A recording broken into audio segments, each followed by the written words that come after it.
Right. Hello. Welcome to the show where we look at the things that make you say, wait now? Tonight, folks, we have a doozy. Former President Donald Trump has announced plans to remove several Asian countries from the U.S. in 2025. Yes, you heard that correctly. Remove, like they're a stubborn wine stain or an unwanted app. We're talking full-blown continental-scale vanishing acts. It's bold, it's baffling, and it raises so many questions. Which countries are on this extraordinary chopping block? Which sovereign nations are about to get the geopolitical equivalent of a sorry you're not on the list? And what does this mean for the future of international relations? Are we talking about building a very, very big wall around the concept of Asia? Will maps need to be redrawn with giant Trump-shaped holes in them? Is he planning to physically tow them away with a giant gold-plated tugboat?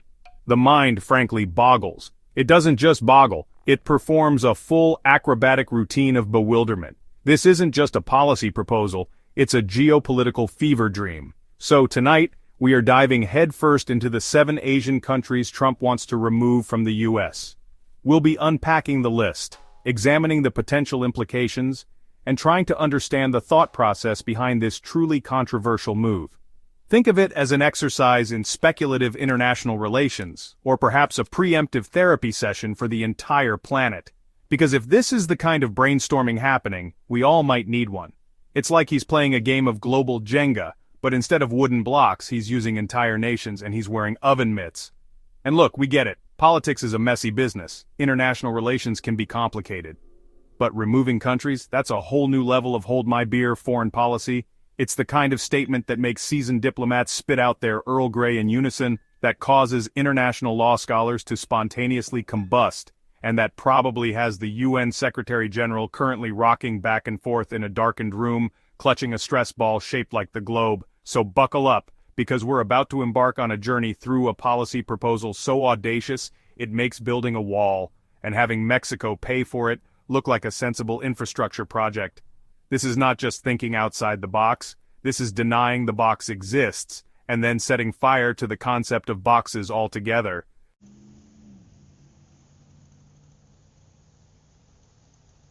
Alright, first up, China, our biggest economic rival and trading partner. Removing China from the U.S. is like removing oxygen from the atmosphere. Our economies are intertwined, like wrestlers in a permanent grapple. The potential for catastrophic self-harm is practically guaranteed. This isn't a strategy, it's a geopolitical tantrum with world-altering consequences.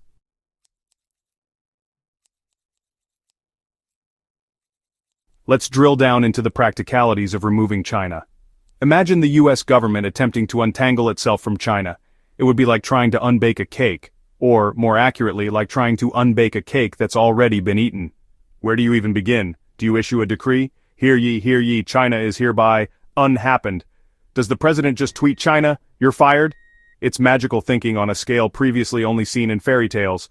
Consider the American companies with massive operations in China, Apple, Starbucks, GM to name but a few. Are they expected to just pack up their factories and leave overnight? Sorry, Tim Cook, new directive from on high. Turns out China's been voted off the island. Best of luck liquidating those assets and explaining it to your shareholders. The ensuing economic chaos would be biblical. We're talking locusts, famine, the whole 9 yards. The Dow Jones would plummet so fast it would dig a new trench in the ocean floor. It's an idea so self-destructive it's practically an autoimmune disease for the economy. And what about the millions of Chinese nationals in the U.S., students, researchers, business people, families, and the millions of Americans with ties to China? Are we talking about mass deportations? The severing of familial and cultural connections on an unprecedented scale? The logistics alone are nightmarish, not to mention the profound human cost. It's a policy that seems designed to alienate everyone, everywhere, all at once. It's less America first and more America alone, confused and surrounded by people we've just profoundly insulted. Ultimately, the idea of removing China is a fantasy, a dangerous one at that. It ignores the complex, deeply interwoven reality of our modern world. It's like a child who, upon losing a game of chess, decides to remove their opponent's queen by simply sweeping it off the board and declaring victory. That's not how chess works, and it's certainly not how international relations work. You can't just wish away a global superpower. You have to engage, compete, cooperate, and navigate the relationship, however difficult. Anything else is just an exercise in performative isolationism with a guaranteed outcome of, and this is a technical term, colossal F asterisk uppery.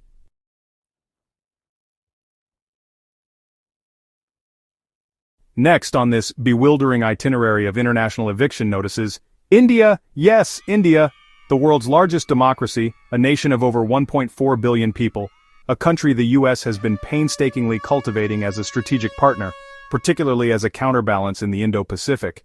To suddenly pivot and decide to remove India is like meticulously building a magnificent sandcastle, only to then invite a tidal wave to come and, redecorate. The diplomatic whiplash alone would be enough to send the entire State Department into chiropractic care for a decade. It's genuinely perplexing. Consider the narrative we've been fed for years. India, a rising power, a key ally in upholding a rules-based international order, a burgeoning market for American goods and services. We've had state visits, joint military exercises, grand pronouncements about shared democratic values.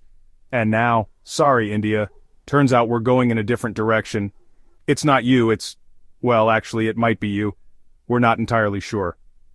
Details are fuzzy, but the removal part is non-negotiable. It's the foreign policy equivalent of being ghosted after a series of incredibly promising dates where you both swore you saw a future together. Awkward doesn't even begin to cover it. India's current relationship with the US, while not without its complexities, because what major international relationship isn't, has been on a generally upward trajectory. There's cooperation on defense, technology, counterterrorism, and a shared, if sometimes unspoken, concern about China's growing assertiveness. To throw all that away based on what appears to be a whim, a sudden urge to declutter the global stage, is an act of such profound strategic self-sabotage it would make Machiavelli weep. It's like trading your queen in chess for a pawn, just because you felt like it. It's not just a bad move, it's a bafflingly terrible one. And what exactly does removing India entail? Are we severing ties with the country that provides a significant portion of the world's IT services and skilled tech workers? Good luck getting your laptop fixed, or indeed finding anyone to code the app that will presumably manage this whole country removal process. Are we going to ignore a nuclear-armed nation with a massive military and a critical role in regional stability? That seems unwise. It's the kind of policy that suggests the person who came up with it might be getting their geopolitical advice from a magic 8-ball that's stuck on Outlook not so good.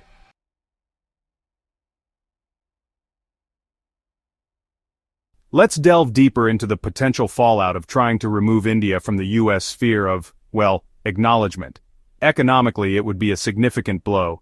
US-India trade has been growing, American companies have invested heavily in India, and Indian companies have invested in the US. Removing India would disrupt these ties, cost jobs, and send a chilling message to any other nation considering a closer relationship with the United States. Get too friendly, and you might just find yourself on the next to-be-removed list. It's not exactly a recipe for building strong, lasting alliances, is it? Then there's the strategic angle. For years, policymakers across administrations have viewed India as a vital partner in the Quad alliance alongside Japan and Australia, aimed at ensuring a free and open Indo-Pacific. This is largely seen as a democratic bulwark against Chinese expansionism. So, removing India from this equation would be like taking a key leg out from under a four-legged stool, and then wondering why everyone's suddenly on the floor. It fundamentally undermines years of careful diplomatic work, and hands a significant strategic advantage to, you guessed it, China. It's like scoring an own goal, then celebrating as if you've won the World Cup. And let's not forget the people-to-people ties. The Indian diaspora in the United States is enormous, vibrant, and contributes massively to American society in fields ranging from medicine and engineering to business and the arts. What message does removing India send to these millions of Indian Americans? Your country of origin is now persona non grata. Please try not to feel awkward at Thanksgiving. It's an insult not just to a foreign nation but to a significant and valued part of America's own multicultural fabric. It's divisive, it's damaging, and frankly it's just plain dumb. Ultimately, attempting to remove India would be an act of monumental folly. It would weaken America's strategic position, damage its economy, alienate a key democratic partner, and send a bizarre and unsettling message to the rest of the world. It's a policy that seems to prioritize chaos over coherence, impulsive gestures over considered strategy. It's the diplomatic equivalent of deciding to repaint your house by throwing buckets of random paint colors at it from a moving vehicle. The result isn't going to be pretty, and you're definitely going to annoy the neighbors. And in this case, the neighbors are nuclear powers. So, maybe think it through.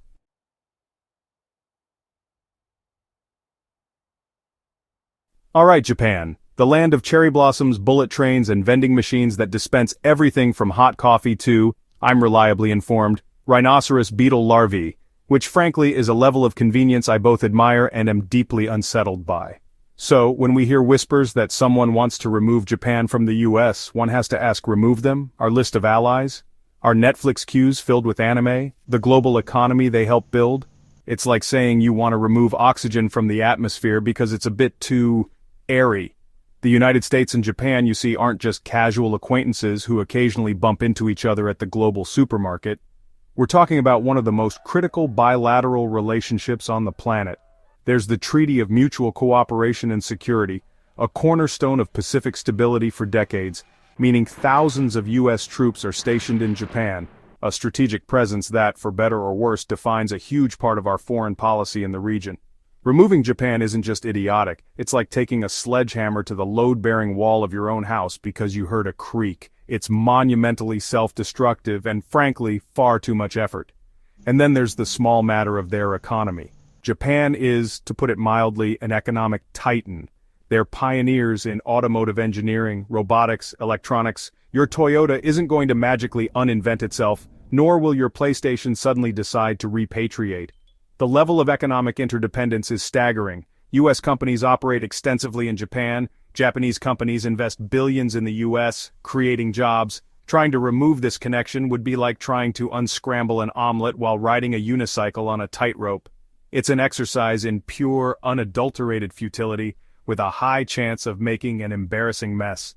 Culturally, too, the tendrils are deep. From sushi becoming a global staple to the pervasive influence of manga and anime, to the quiet dignity of their design aesthetic that makes an Apple store look like a minimalist temple.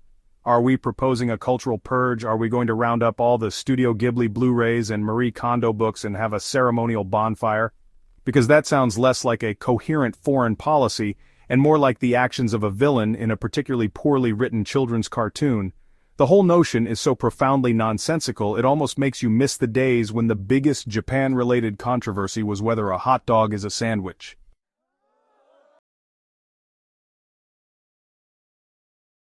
To understand the logic behind removing Japan, we must look at the previous administration's obsession with trade deficits.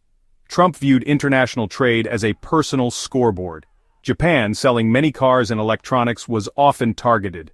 The U.S.-Japan Security Treaty was called unfair. Demands for Japan to pay more for defense were frequent. Such ideas are dangerous and undermine vital alliances.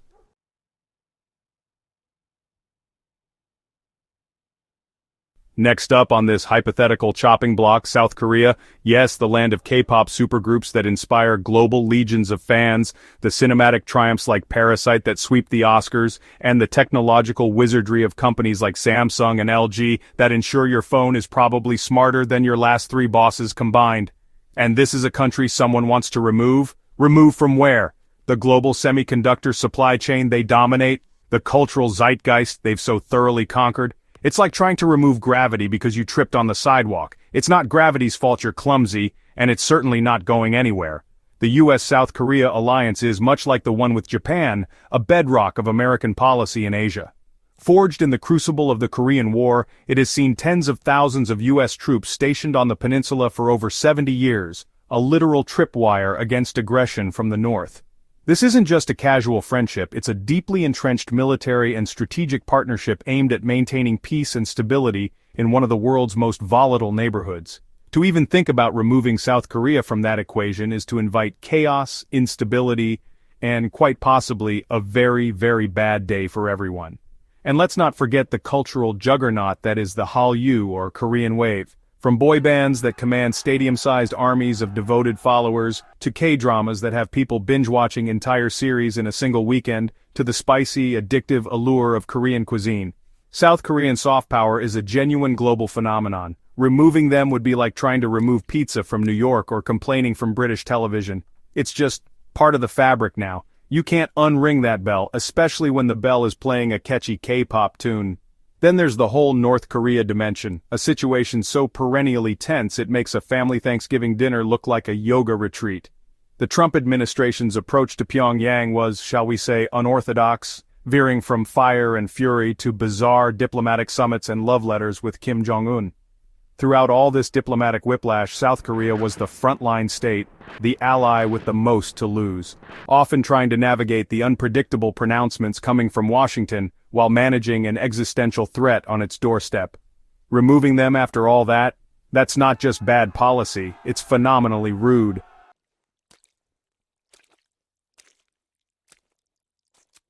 Trump's favorite subject after himself: money. Specifically, who's paying for what? South Korea is an economic powerhouse. Think Samsung, Hyundai, Kia, LG. These brands create jobs and pay taxes in America. The Chorus Free Trade Agreement underpins massive trade. Removing South Korea would be self-harm. It weakens your standing economically and militarily.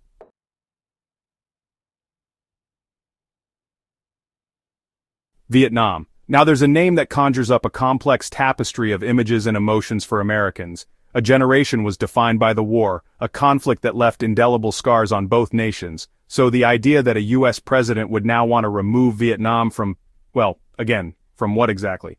Our list of burgeoning strategic partners? The global manufacturing map where they're becoming increasingly indispensable? It's an irony so rich, so potent it could power a small city for a week. It's like a Shakespearean play written by a particularly confused algorithm. Because here's the truly remarkable thing. In the decades since the normalization of relations, the US and Vietnam have built a surprisingly robust and increasingly strategic partnership. It's a testament to the idea that history, however painful, doesn't always have to dictate the future. Driven by shared economic interests and, crucially, mutual concerns about regional stability. And let's be blunt, that often means concerns about China's expanding influence. These two former adversaries have found themselves on increasingly common ground. It's a geopolitical plot twist that few would have predicted 30 years ago. Economically, Vietnam has been one of Asia's quiet success stories, transforming itself into a dynamic, export-oriented economy. It's become a key hub for manufacturing, a beneficiary of companies looking to diversify their supply chains away from over-reliance on a single country. Think about your sneakers, your electronics, your furniture. There's a growing chance they pass through a Vietnamese factory. So, removing Vietnam from this equation would be like deliberately throwing a wrench into the gears of global commerce, just as those gears are starting to turn a bit more smoothly for everyone. And that strategic convergence I mentioned, a huge part of it revolves around the South China Sea, a critical waterway through which trillions of dollars in trade pass annually, and where China has been, shall we say, rather assertive in staking its claims. Vietnam, with its long coastline and direct disputes with Beijing, finds a natural partner in the US, which champions freedom of navigation and a rules-based international order in the region. It's a classic case of pragmatism trumping past grievances, a geopolitical alignment born of necessity and shared interests. To mess with that now would be, well, impressively dumb.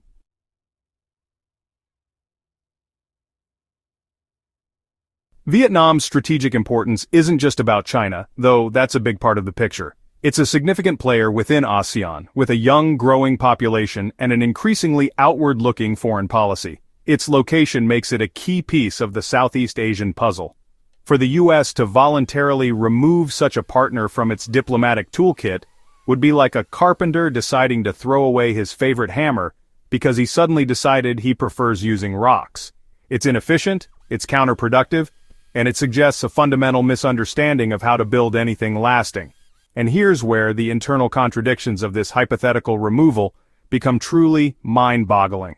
Donald Trump himself chose Hanoi, Vietnam, as the venue for his second summit with North Korea's Kim Jong-un. He literally showcased Vietnam as a model of economic development, a country that had overcome war and isolation to embrace prosperity. So, on Monday, it's a shining example for a rogue state to emulate. And on Tuesday it's on the to-be-removed list? The whiplash is enough to give you geopolitical vertigo. It's like praising your dog for its loyalty, and then immediately putting it up for adoption. So what on earth could be the rationale, however flimsy, for targeting Vietnam? Could it be, once again, the trade deficit? Vietnam does indeed sell more to the US than it buys, a common feature of its export-led growth model. Or perhaps it's Vietnam's political system, a one-party state which has certainly drawn criticism on human rights grounds. Though, let's be brutally honest, a consistent commitment to promoting democracy and human rights was not exactly the hallmark of the previous administration's foreign policy, especially when there were deals to be made or autocrats to be flattered. It's more likely to be something far more arbitrary. Ultimately, any action that distances the US from Vietnam would be a strategic gift of almost unimaginable generosity to China. It would undermine years of careful diplomatic work, weaken America's influence in a vital region, and signal to other potential partners that US commitments are fickle and unreliable. Removing Vietnam isn't just about harming a bilateral relationship, it's about fundamentally misunderstanding the complex chessboard of 21st century geopolitics and then deliberately knocking over your own queen. It's not just a bad move, it's a losing one, spectacularly so.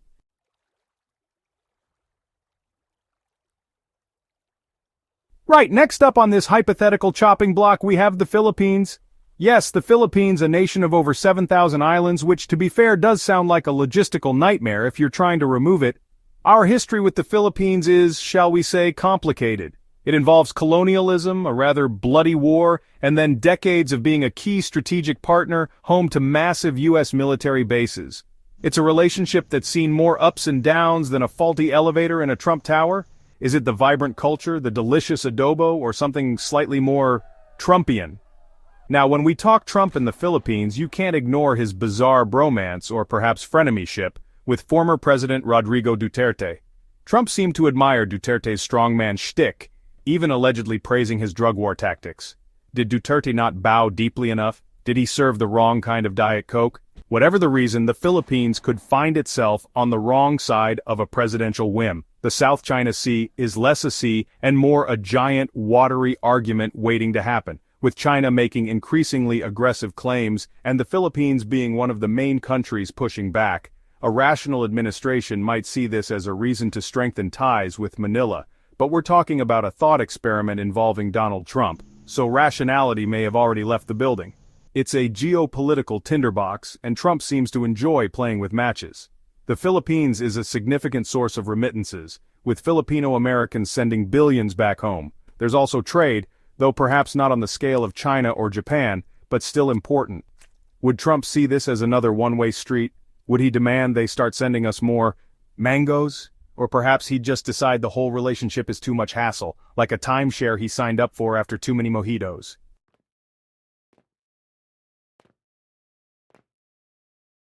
So, how exactly would one go about removing the Philippines? Are we talking about towing the islands into the mid-Pacific? Or is this a euphemism for mass deportations and severing ties? The Filipino diaspora in the US is enormous and deeply integrated. Imagine the chaos of targeting such a community. It's not just strategically dumb, it's morally reprehensible. The sheer scale of it would be an act of national self-harm. Trump's motivations are likely a confusing cocktail of personal slights and a desire to appear tough. Perhaps he feels the Philippines hasn't been loyal enough. Maybe he just doesn't like the flag, or it's part of a broader ill-conceived America First policy. It's the foreign policy equivalent of unfriending everyone on Facebook. The strategic implications? Oh boy. The Philippines is a critical partner for the US in Southeast Asia. Removing them would be a gift-wrapped present to Beijing. It's like firing your best security guard. The vacuum created would be filled by others. It's a move so counterproductive it makes you wonder about the advisors. The human cost would be staggering. Families torn apart, communities devastated. The Philippines would be understandably outraged. The international community would look on in horror. It would be a profound betrayal of American values. It's the kind of policy decision that nukes bridges and then complains about the lack of friendly traffic.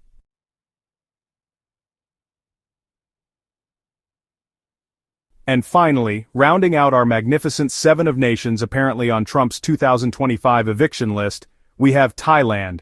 Yes, Thailand, the land of smiles, famous for its stunning beaches, delicious cuisine, and a political scene that can sometimes resemble a particularly spicy soap opera. Thailand holds a unique place in Southeast Asian history for never having been colonized by a European power. US-Thai relations have generally been pretty solid, a treaty ally since 1954. So what could possibly put them in the crosshairs? Well, with Trump, you never quite know, do you? It could be anything. Perhaps he had a bad pad Thai once. Or maybe he's fixated on some obscure trade statistic. Thailand does have a significant manufacturing sector, and exports a fair bit to the US. Could it be accusations of currency manipulation? That's a classic trump card. Or perhaps it's just that 7 is a nice, round, attention-grabbing number. Thailand's domestic political situation has also been eventful, with a history of military coups. Now, how would Trump view this? On one hand, he might decry the instability. On the other, he might secretly admire the efficiency of a military takeover. It's possible he'd see a strongman leader and think, now there's someone I can do business with. Beyond the beaches and the politics, Thailand is an important economic player. It's a significant hub for automotive manufacturing, electronics, and agricultural products. Disrupting ties with Thailand could snarl up supply chains, leading to higher prices for American consumers. It's another potential example of shooting oneself in the economic foot. The logic is often as tangled as the overhead power lines in Bangkok.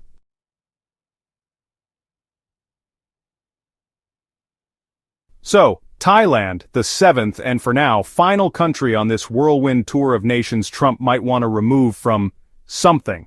The diplomatic fallout from targeting these 7 specific Asian nations would be like a Category 5 hurricane making landfall directly on Foggy Bottom. China, India, Japan, South Korea, Vietnam, the Philippines, and Thailand. These aren't just random countries. They represent a huge swath of the global population, economy, and strategic landscape. To alienate all of them simultaneously would be an act of foreign policy malpractice on an unprecedented scale. The overall impact? Well, for starters, you'd be creating a massive power vacuum in Asia, which China would be absolutely delighted to fill. Imagine America willingly sidelining itself while its main geopolitical competitor strengthens its influence across the entire region. It's like a football team benching its star players and then wondering why the other team is scoring all the points. Alliances that have been painstakingly built over decades designed to maintain stability and promote American interests would crumble. The message sent to the rest of the world would be clear. America is not a reliable partner, and its commitments are as flimsy as a paper umbrella in a monsoon. Think about the US's global standing. It would plummet faster than a lead balloon. Such actions would be widely condemned as erratic, xenophobic, and economically suicidal. Friends would become wary, adversaries would be emboldened. The carefully constructed international order, already under strain, could fracture completely. We're talking about a level of diplomatic isolation that would make North Korea look like the life of the party. And for what? To satisfy a fleeting presidential whim? To score some cheap political points with a base that thrives on chaos? It's a staggeringly high price to pay for, well, for nothing good as far as anyone with a functioning brain can tell. And let's not forget the domestic impact here in the US. The Asian American communities with ties to all these countries would face unimaginable stress and uncertainty. Businesses that rely on trade and supply chains connected to these nations would suffer immensely. Consumers would see prices rise. And the sheer logistical and moral horror of whatever removal actually entails, mass deportations, the severing of family ties, the destruction of cultural bridges, would be a stain on America's conscience for generations. It's a plan so comprehensively idiotic it almost achieves a kind of perverse genius in its commitment to self-destruction.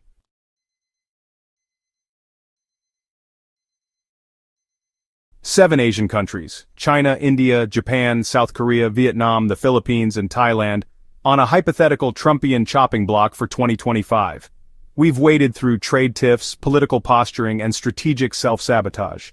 These nations aren't just dots on a map, they are deeply intertwined with the US. The notion of removal sounds less like policy and more like a toddler's tantrum. The consequences would be catastrophic, destabilizing a crucial geopolitical region. It's like renovating your house by taking a sledgehammer to the load-bearing walls. The repercussions would ripple outwards, affecting everything from the price of your morning coffee to international stability. So, what do you think about this frankly terrifying, utterly bonkers, hypothetical plan? Drop your thoughts in the comments below. And don't forget to hit that like button, share, and subscribe for more updates.